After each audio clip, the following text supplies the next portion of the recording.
Kwa majina yangu naitwa Sara John Samba. Ninaamini ya kwamba sasa tupo kwenye wimbi la mambo ya uchaguzi. Napendekeza kuambia wananchi wote wa Tanzania wote wajitokeze kwenda kupiga kura.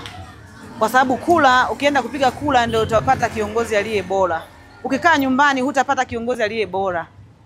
Na hii habari za kusema watu wanaweka maandamano, nadhani maandamano hayana afya.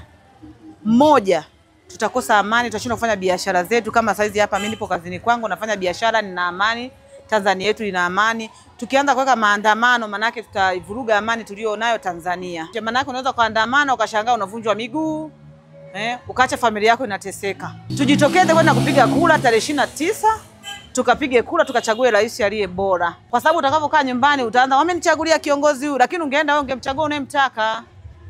Ukachagua mbunge unayemtaka, ukachagua diwani unayemtaka, ukachagua rais unayemtaka. Na washauri wa Tanzania wenzangu tukapige kura, tumchague kiongozi bora kwa maslahi ya Tanzania.